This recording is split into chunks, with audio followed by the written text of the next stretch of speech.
Welcome back, everyone. Before we dive in, make sure you drop your thoughts and the lessons you took from this story in the comments. And don't forget to like and subscribe. Let's get into it. My name is Dorian. I am 36 years old, and I thought I had a solid, ordinary life. I have been married to my wife, Tamika, who is 34 years old, for 7 years. We met through mutual friends at a barbecue in Cleveland, spent a whole afternoon arguing about which decade had better music, and by the time the sun went down, we were trading numbers and making plans.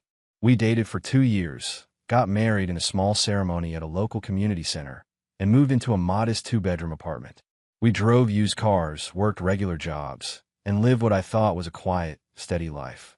There was nothing flashy about us, but that was fine with me. Stability always mattered more than excitement. Before all of this, my biggest grief was losing my father, Harold. He was my best friend, my mentor, and the person I called when anything broke, whether it was a car engine or my own peace of mind. My father was the kind of man who could spend an entire Saturday under the hood of a car and still have the patience to sit with me at night and talk about life. He taught me how to change my oil, how to fix an air conditioning unit, and how to keep my word. When he developed heart disease, it was a long, painful decline. I visited him constantly in the hospital, sometimes just sitting there watching sports with him and pretending things were normal. The day he passed away gutted me in a way I still do not have words for. When my father died, he left everything to me. His house in a quiet Cleveland neighborhood was paid off. He had savings, investments he had quietly nurtured for years, and a life insurance policy he never once bragged about. My father was not rich, but he was careful. When the estate settled, I worked with his lawyer, Mr. Coleman, to sell the house and consolidate the accounts. When all the dust settled, I was sitting on about $487,000. It was not enough to retire, but it was life-changing money for an HVAC technician like me. When I saw the final total, my first thought was that my father had found a way to keep taking care of me even after he was gone. I work as a heating, ventilation, and air conditioning technician, crawling into attics, basements, and every tight space in between. It is honest, tiring work that pays the bills but does not lead to yachts or vacation homes. Tamika works part-time at a boutique clothing store in a shopping district in Cleveland. We always joke that I came home covered in dust, and she came home smelling like perfume and fabric softener. Our life was modest but comfortable. The inheritance was supposed to be our chance to finally buy a house, maybe start a family, maybe do both without constantly checking the bank account before every purchase. For a while after my father passed away, Tamika seemed genuinely supportive. She sat with me when I picked up the ashes. She held my hand at the memorial service and whispered that my father would have been proud of me. We talked late into the night about how to honor him with the money he left. I said I wanted to buy a small house with a garage so I could rebuild one of his old car projects in my free time.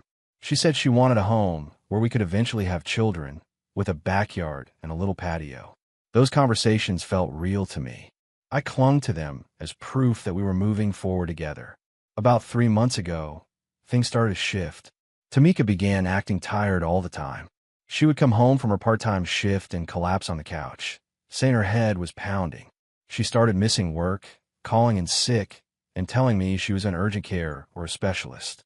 She lost some weight, pushed food around on her plate, and complained that nothing tasted right. At first, I was just concerned. I asked if she needed me to go with her to appointments, and she told me she did not want to worry me until she had answers. There's always this edge in her voice, a mix of fear and frustration that made me back off. One evening, we were sitting on our sagging apartment couch, the television muted in the background, when she said in a small voice, "Dorian, I need to tell you something." My heart kicked up immediately. I asked what was wrong, and she stared at her hands for a long moment before looking up at me with wet eyes. "I have been to the doctor multiple times," Tamika said. "They found something." For a second, every sound in the room dropped away. I asked what she meant by something, and she broke down into full sobs. "It is bad," she said. "Really bad. They think it might be cancer. They are still running tests, but they said to prepare for the worst." I held Tamika while she cried against my chest, my own eyes blurring. I asked what kind of cancer. I asked what tests. I asked which hospital, which doctors. She gave me vague answers. She said there were multiple specialists, oncologists, and second opinions. She told me she did not want to drag me into every detail until things were confirmed. "I just need you to be here for me," she said. "That is all I can handle right now." I swallowed, every question burning in my throat, because the idea of her being seriously ill terrified me more than any financial worry ever could. Over the next few weeks, Tamika's schedule filled up with appointments. She would leave in the morning or in the early afternoon, saying she had scans or blood work. She came home looking exhausted, sometimes with bandages on her arm from supposed blood draws. She started wearing looser clothing and less makeup, emphasizing her weight loss. At night, she would talk about getting her affairs in order. She mentioned things like living wills and power of attorney, and what would happen if she did not make it. I would lie awake next to her, staring at the ceiling and trying to imagine a world where I buried both my father and my wife within a year. One night, as we sat at the kitchen table with untouched plates of food in front of us, Tamika took a deep breath and said, "I have been thinking." I told her I was listening. "If something happens to me," she said quietly, "I want to make sure you are taken care of. But I also want to make sure my mother is okay. She is getting older, and she relies on me." She mentioned her mother, Brenda, needing help with bills, medical expenses, and future care. I nodded slowly, still not seeing where this was going. I said we could talk about how to help her mother, because I thought that was all she meant. Tamika looked at me with watery eyes and said, "I think we should put your inheritance into a joint account, or maybe sign some of it over to me directly. That way, if I am not here, it will be easier to make sure everyone is taken care of. It will be simpler legally." Something in my chest tightened. My father's voice echoed in the back of my mind, a line he had repeated to me my whole life. "Money makes people show you who they really are." The timing of the suggestion, the way she said, "your inheritance," with that soft tone, made something feel off, though I could not yet put my finger on it. I told her I needed to think about it. At first, she did not push. She nodded and said she understood, that everything felt overwhelming and we could revisit it later. But over the next 2 weeks, the pressure ramped up in a way that was impossible to ignore. Brenda called me in tears more than once, saying she was terrified of losing her daughter and did not understand why I was hesitating about something so simple. Tamika's sister, Charisse, sent me long text messages about doing the right thing, standing by family, and not making Tamika worry about financial security while she was supposedly fighting for her life. The guilt was thick and constant. One evening, Tamika came home carrying a manila envelope. She dropped it on the coffee table and said, "I talked to a lawyer my friend recommended. They drew up some paperwork, so we do not have to scramble later. I thought it would make things easier for you." I opened the envelope and pulled out several pages of legal documents. They were not just forms to add her to my accounts as a co-owner. Hidden inside the legal language, there were clauses that would transfer $300,000 directly into accounts in her name, with the remainder going into a joint account where she would have full access. I felt my stomach roll as I read, line by line. "Tamika," I said carefully, "these are not just for adding you to my accounts. These transfer ownership of most of my inheritance to you." She frowned and said, "It is for protection, Dorian. If something happens, I do not want you stuck in probate or arguing with anyone. I'm trying to make this easier." I told her I wanted my lawyer to look at the papers before I signed anything. That was when she exploded. "Your lawyer?" she shouted. "I am dying, and you want to involve lawyers? You really think I'm trying to scam you?" I tried to stay calm. I said, "I just want to make sure everything is done correctly. That is all. It is a lot of money, and I do not want any mistakes." Tamika's eyes filled with tears again, but this time there was anger behind them. "You do not trust me," she said, shaking her head. "After everything, after all the years we have been together, I am fighting for my life, and you are worried about paperwork." She stormed into the bedroom and slammed the door. For a long time, I just sat there staring at the documents, feeling that wrongness in my gut growing larger and larger. That night, while Tamika was in the shower, I did something I'm not proud of. I picked up her phone from the nightstand. We shared a family plan, and I was the one who paid the bill, but I had never gone through her private messages before. My hands were shaking as I unlocked it and opened her conversation with her mother. I told myself I was just looking for reassurance, proof that I was being paranoid. Instead, what I found made my blood run cold. Brenda had texted, "Did he sign yet?" Tamika had replied, "Not yet. He is being difficult. He wants to involve a lawyer." Brenda had responded, Push harder. Use the headaches again. Maybe faint or something. He will cave if he thinks it is serious. We did not come this far for nothing. Get that money signed over before he figures it out. I scrolled further back and saw that this was not some one-off conversation. They had been talking like this for weeks. Tamika had written, "He is suspicious. Might eat up the drama." It was not the language of someone facing a diagnosis. It was the language of someone running a con. My chest tightened as I opened Tamika's message thread with her sister Charisse.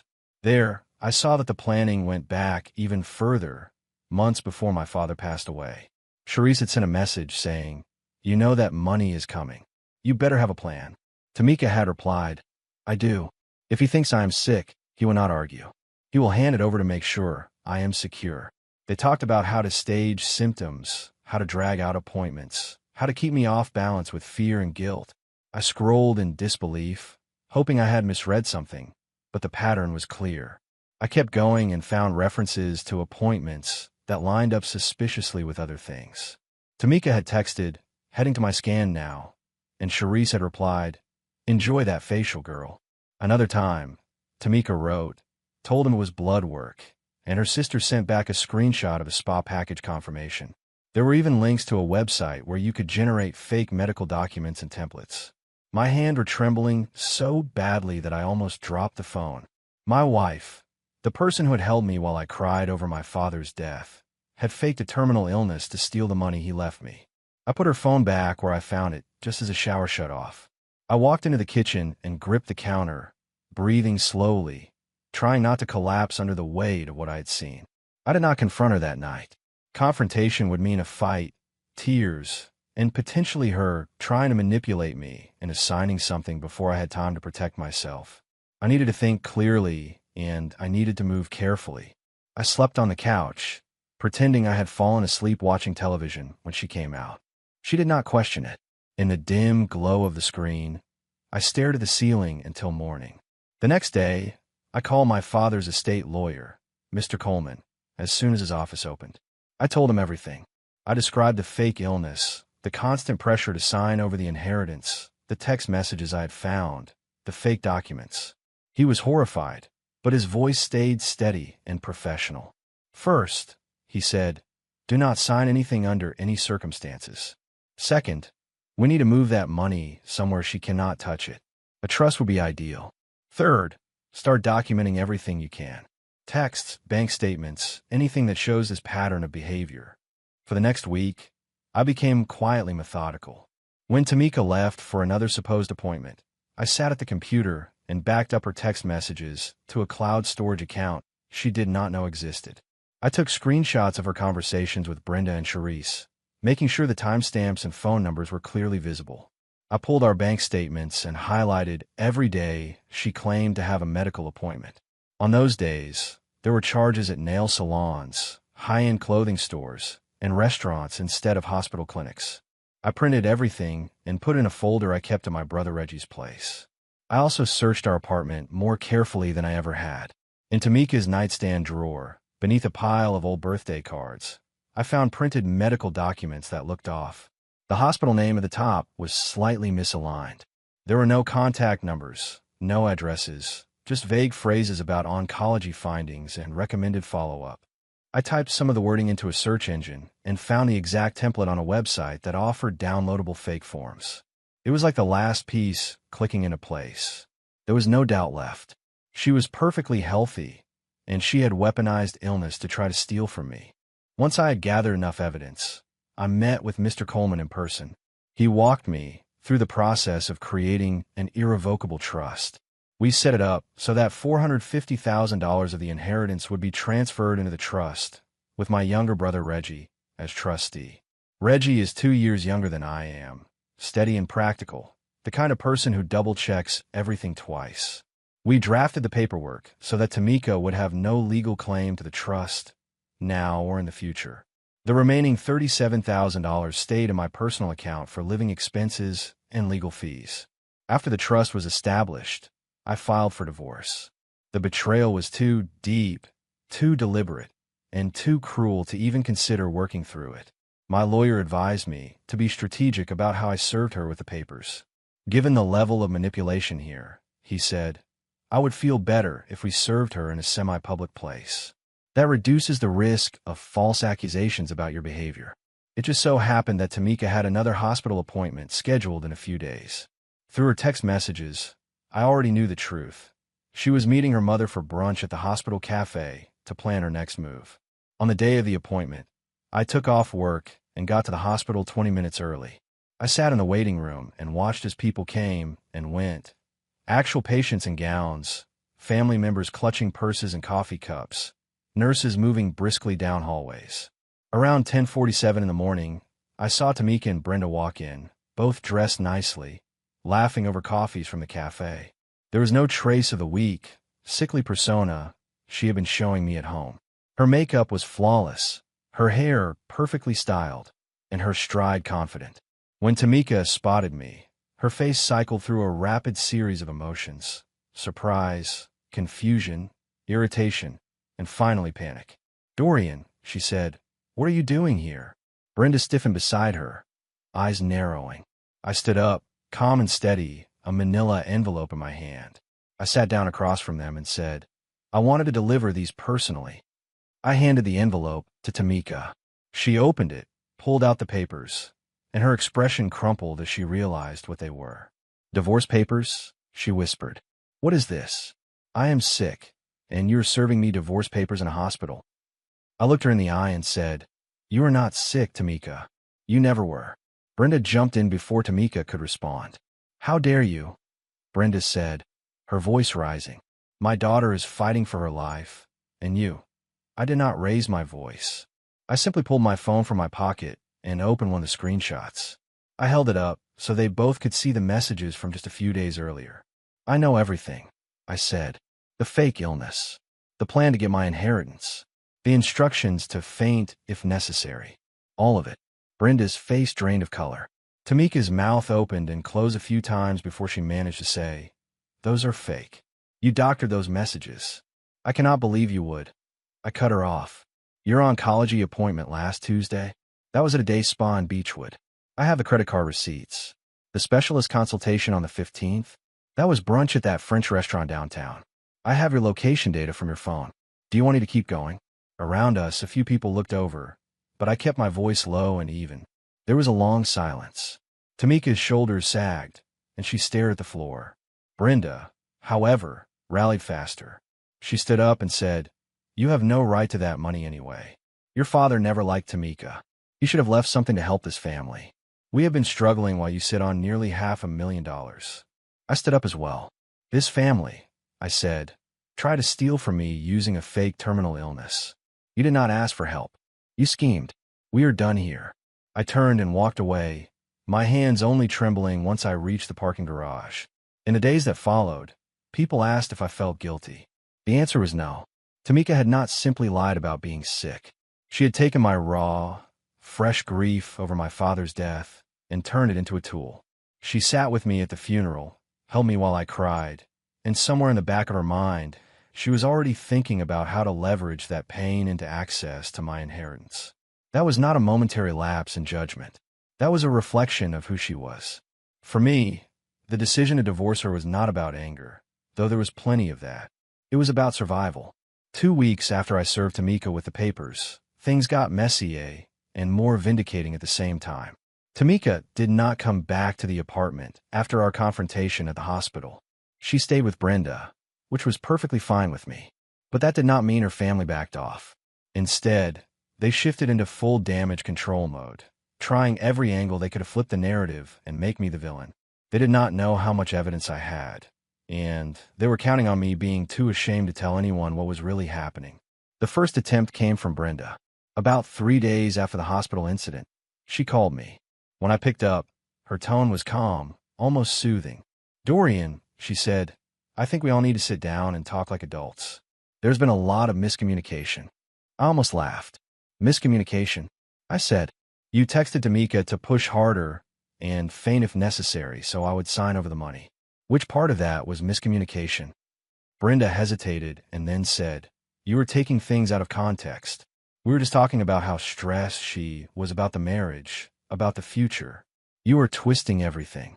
I did not raise my voice. "From now on," I said, Everything goes through lawyers. Do not call me again. She started to protest, but I ended the call. I forwarded the call log to Mr. Coleman with a short note, and he told me to keep documenting every contact. A few days later, Charisse sent me a long email. In it, she accused me of emotional abuse, financial manipulation, and controlling behavior. She said Tamika had only done what she did because she felt trapped by my supposed obsession with money after my father died. She insisted that the inheritance should be considered marital property and that I was selfish for trying to keep it separate. I did not reply. I just sent the email to my lawyer. About 4 days after the divorce papers were served, I came home from a long day crawling through attics to find my apartment door unlocked. My heart jumped. I had not left it that way. I pushed the door open slowly and heard rustling inside. When I walked in, I found Tamika standing in front of my filing cabinet, stacks of papers spread out on the floor. She jumped when she saw me. "What are you doing here?" I asked. She straightened up, her eyes red but dry. "I'm getting my things," she said. "I'm still on the lease. You cannot keep me out." I looked at the piles of papers in her hands. These were not clothes or personal items. They were financial documents, bank statements, trust paperwork, letters from Mr. Coleman. "Those are not your things," I said. "Those are my documents." Tamika hugged the papers to her chest. "I need copies from my lawyer," she said. "I have a right to them. You cannot hide our finances." I shook my head and said, "Your lawyer can request anything he needs through proper channels. You're not going to dig through my files and help yourself." Tamika's eyes filled with tears again. "Why are you being so cruel?" she asked. "I know I messed up, but we can fix this. We can go to counseling. I love you, Dorian. We have 7 years together. You cannot just throw that away." I stared at her and said, "You faked having cancer for 3 months to get my father's money. That is not something we can patch up in therapy." She shook her head. "I was scared," she insisted. "I thought if I was sick, you would finally show me that you loved me, that you would put me first instead of always worrying about money. I just wanted to feel secure." The mental gymnastics were astounding.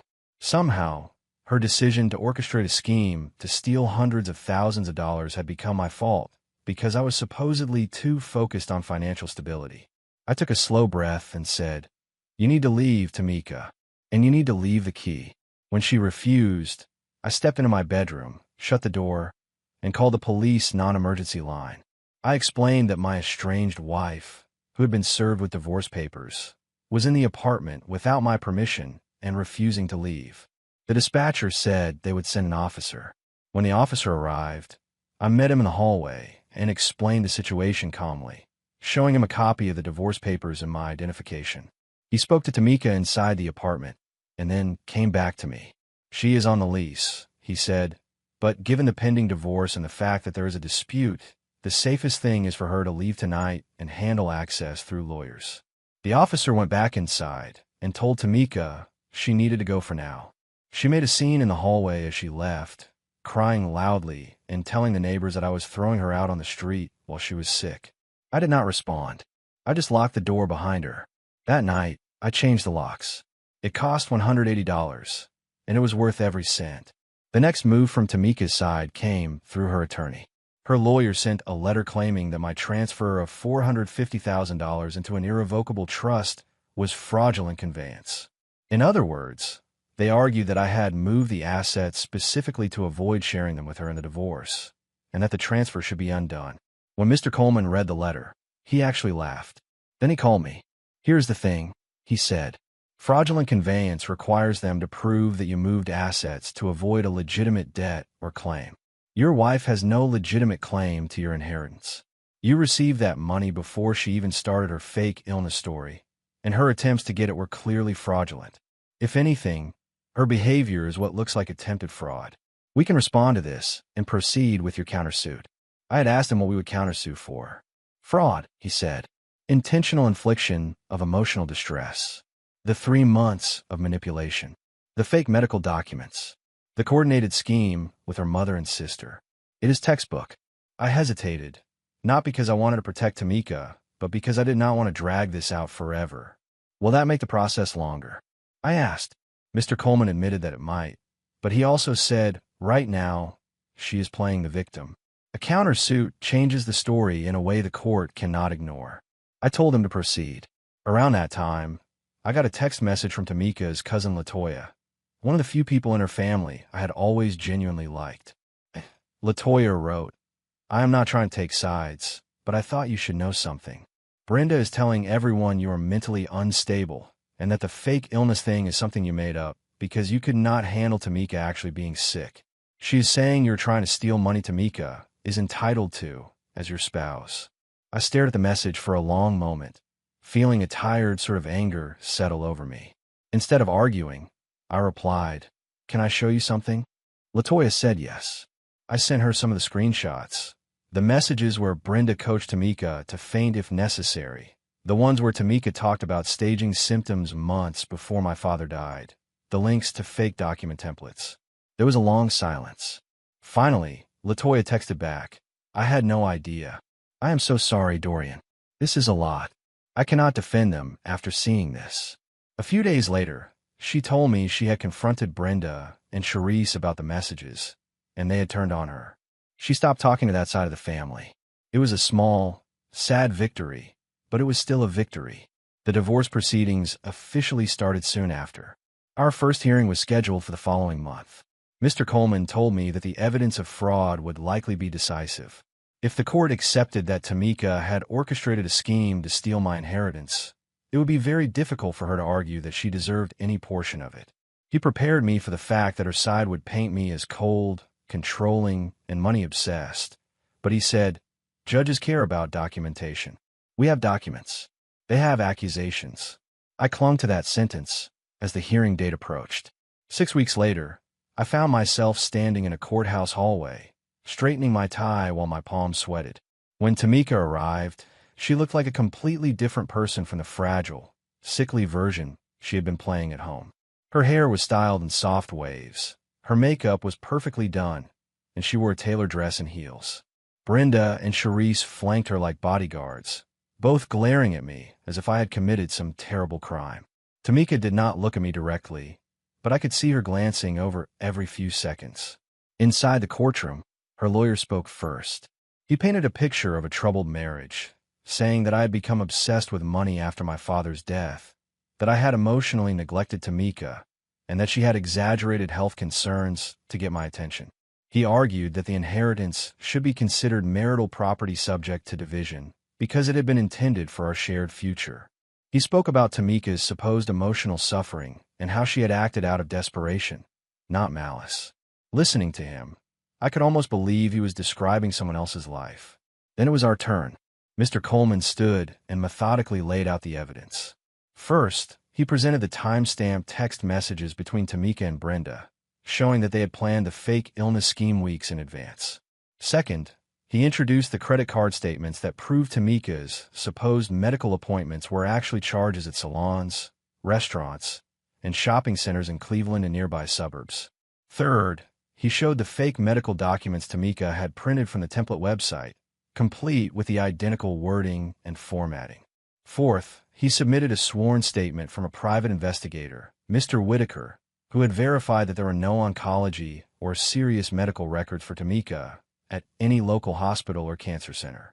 Finally, Mr. Coleman showed additional screenshots of Brenda coaching Tamika on what to say, how to act, and how to pressure me into signing over the money. The judge, a woman named Judge Reynolds, flipped through the exhibits with a tightening expression. At one point, she looked over her glasses at Tamika and said, "These are quite serious." Tamika's lawyer tried to object to the text message screenshots, claiming they had been obtained without consent and should be excluded. Mr. Coleman calmly explained that the phone was part of a shared family plan that I paid for, and that I had legal access. After a brief pause, Judge Reynolds allowed the evidence to stand. When it was time for Tamika to testify, she walked to the witness stand with slow, measured steps. Her lawyer asked her to explain her side of the story. She launched into a narrative about how our marriage had been strained since my father died, how I had become distant and preoccupied with finances, how she felt invisible and unsupported.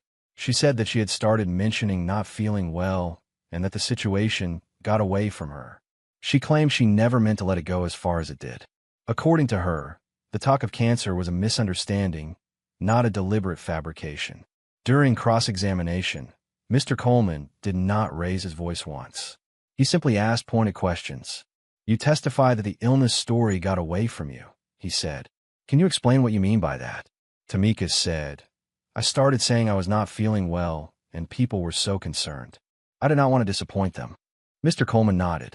"People like your mother," he said, "who texted you to push harder and feign if necessary so that my client would sign over his inheritance." Tamika shifted in her seat. "She was just being supportive," she said. "Supportive of what exactly?" Mr. Coleman asked.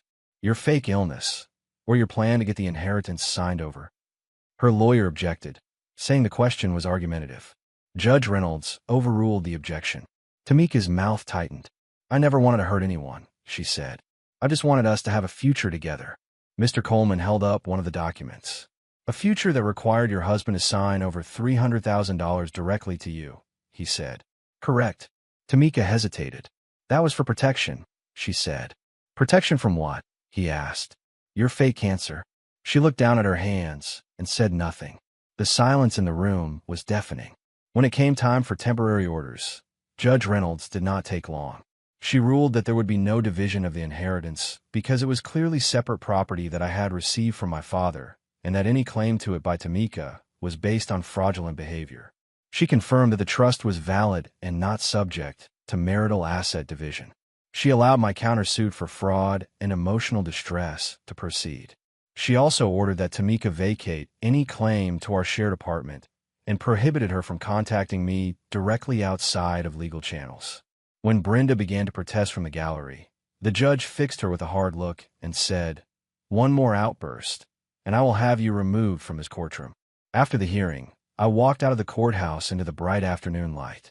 As I headed toward my car, I heard footsteps behind me. I turned to see Charisse hurrying over. "You are going to regret this," she said, her eyes blazing. "Tamika gave you 7 years of her life, and you are destroying her." I looked at her, my own anger worn down to something quieter. "She spent 3 months pretending to die so she could steal my father's money," I said. "I think we're more than even." Charisse shook her head. "That money should have been shared," she said. "That is what marriage is." I replied, "Marriage is also not faking cancer." Funny how that part did not matter to any of you. She muttered something under her breath and walked away. That evening, Mr. Coleman called to tell me that the countersuit was looking strong. Tamika's family's continued harassment, Brenda's calls, Charisse's emails, even the attempted break-in at the apartment, only strengthened the case that I was dealing with a pattern of bad faith and manipulation. "We will not get a fortune out of this," he said. "She does not have assets, but a judgment will follow her. It will mean that what she did is formally recognized." I told him I was not chasing money. I just want a line drawn in the legal record that said, clearly, that I had been the target, not the aggressor. A few months later, the final divorce hearing arrived. It was almost anticlimactic compared to the earlier fireworks. Tamika's lawyer tried, one last time, to argue that she should receive a portion of the inheritance as compensation for emotional suffering during the marriage. He said she had been harmed by my alleged emotional distance, and that the money had been part of our shared plans. Judge Reynolds looked at him over folded hands and said, "That argument is remarkably tone-deaf, given the documented fraud perpetrated by your client and her family." The room went quiet. The final ruling was straightforward. Tamika received her personal belongings and her car, a 2018 Kia with 89,000 miles on it. She was awarded $4,200 from our shared checking account. I kept everything else, including the trust, which the judge ruled was completely separate property and untouchable. The fraud countersuit resulted in a $15,000 judgment against Tamika for fraud and emotional distress. She was ordered to pay 40% of my legal fees, totaling $8,400, due to the frivolous claims and documented bad faith. Tamika did not have the money for the judgment or the legal fees. From what I heard later, Brenda stepped in and covered part of it, dipping into her own retirement savings. There was a certain symmetry in that. They had tried to strip me of what my father had left, and instead they ended up carrying the financial burden for their scheme. After the ruling, I walked out of the courtroom without looking at Tamika. There were no dramatic goodbyes, no final accusations. It was simply over. The chapter had a legal full stop. Of course, Her family could not leave it alone entirely. About 2 weeks after the final hearing, Brenda cornered my brother Reggie at a gas station near his place. Reggie later told me she marched up to him while he was pumping gas and started yelling about how her family had destroyed her daughter's life and left her with nothing. Reggie listened for about 10 seconds, then said, "Your daughter did that to herself," got in his car, and drove away. He called me afterward, half irritated and half amused. I reported the incident to Mr. Coleman, who suggested that if the harassment continued, we could seek a restraining order. Around the same time, Charisse appeared on a small podcast that focused on wronged women reclaiming their stories. Several people sent me links and told me she had told a heavily edited version of events. In her version, I had abandoned Tamika during a health scare, left her with no support, and used my inheritance to control and punish her.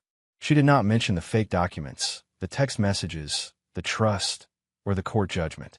I did not listen to the full episode. I did not need to. I knew the truth, and so did the judge, my lawyer, and anyone who took the time to look up the public records. I heard through the grapevine, mostly from LaToya, that Tamika moved back to her hometown in Jacksonville after the divorce. She moved in with Brenda and took a job at a call center. LaToya told me that Tamika's credit was severely damaged by the judgment and the legal fees, and that every time she applied to rent an apartment, the background check raised red flags. When people asked me if I felt bad about that, my answer was no. Tamika had watched my father waste away in a hospital bed. She had hugged me at the funeral, whispered how sorry she was, and then turned around and used that loss as leverage. That was not desperation. That was character. The trust my father's money funded remained intact, managed carefully by Reggie as trustee. Over time, the process of working together on the trust actually brought us closer. We sat at his kitchen table more than once, going over interest statements and investment options. We also talked about our father, about his stubbornness, his quiet pride, his corny jokes. One night, Reggie said, "You know, if Dad could see this, he would lose his mind about what Tamika did, but he would be proud of how you handled it." I believe that. With the legal storm behind me, I started looking for a house. Nothing grand, nothing showy. I wanted exactly what I had told Tamika I wanted at the beginning, a small, solid place with a garage. After a few months of searching, I found it. A 2-bedroom house on a quiet street not far from where my father's old place used to be. It had a little fenced yard, a cracked but reparable driveway, and a garage that smelled faintly of oil and dust. When I walked through it with the real estate agent, I could almost hear my father saying, "You could do something with this." Around the same time, I started seeing a therapist, Dr. Ellis, at a small office near downtown Cleveland. I did not start therapy because I was falling apart. I started because I realized that 7 years of my life had been built on a foundation I did not understand, and I needed to make sense of that. In our sessions, we talked about trust, patterns, and denial. Dr. Ellis asked me what red flags I might have missed. I told her about moments when Tamika had downplayed my father's warnings about money, times when she had hinted that she felt entitled to whatever came my way, times when she had made small lies seem normal. We also talked about my fear of becoming bitter, of assuming that everyone who got close to me was secretly calculating the best way to take advantage. Dr. Ellis told me that vigilance and paranoia were not the same thing. "You can learn from this without letting it define you," she said. "You can set boundaries without shutting every door." It sounded simple, but putting it into practice would take time. I accepted that. I was in no rush to date again. When friends tried to push me toward new people, I laughed and said I was not ready. I am 36, not 90. Time is on my side. Some people asked if I regretted going as hard as I did, serving divorce papers in a hospital waiting room, documenting everything, pursuing the fraud judgment. I thought about that question more than once. There were certainly easier paths. I could have quietly divorced her, split a bit of money, and try to forget the whole thing. But every time I imagined that alternate timeline, I remembered Tamika's messages. "We did not come this far for nothing. Mind up the drama. If he thinks I am sick, he will not argue." Those were not the words of someone who made a single mistake. Those were the words of someone who believed the world owed her whatever she could grab. My father used to tell me that character is what you do when you think no one is watching. When Tamika thought no one was watching, she sat on her phone and mapped out a strategy to fake a terminal illness. When Brenda thought no one was watching, She coached her daughter on how to feint convincingly. When Charisse thought no one was watching, she framed the entire scheme as a clever way to access something she believed they deserved. When I realized what was happening, I watched. I documented. I refused to look away or minimize what it meant. Then I acted in the only way that made sense to me. The house I bought is scheduled to close in 6 weeks. Every time I drive by it, I imagine the life that will unfold there. I picture my father's old recliner, sitting in the corner of the living room. It is ugly, a bulky thing with worn fabric and a faint smell of his aftershave and motor oil. Most people would have tossed it years ago, but I kept it. When I move in, that recliner will be the first piece of furniture through the door. I will set it down, stand back, and know that this is what his inheritance really bought me. A place that feels like mine, clean of schemes and secrets. The money matters, of course. It will help me repair the roof, update the wiring, and maybe one day replace the old furnace with something I actually enjoy working on. But when I think about what I am truly grateful for, it is not the dollar amount in the trust. It is the fact that my father raised me to listen to the small wrongness in my gut when something fell off, to pay attention to patterns, and to protect myself without losing my sense of who I am. He did not get to see me walk into that courtroom or sign the papers on the new house, but his fingerprints are on every decision I made. Tamika will go on with her life somewhere else, telling whatever version of the story makes her feel less exposed. People like her do not usually stop. They just find new angles, new audiences, new marks. That is no longer my concern. My concern is the life I am building now. One where grief is still present, but no longer weaponized. Where my father's memory is not twisted into an excuse for theft. Where my trust is something I give carefully, but not fearfully. I cannot erase the 7 years I spent with her, but I can make sure those years are not the last word on who I am. When I finally sit in that old recliner in my new living room, I know exactly what I will do.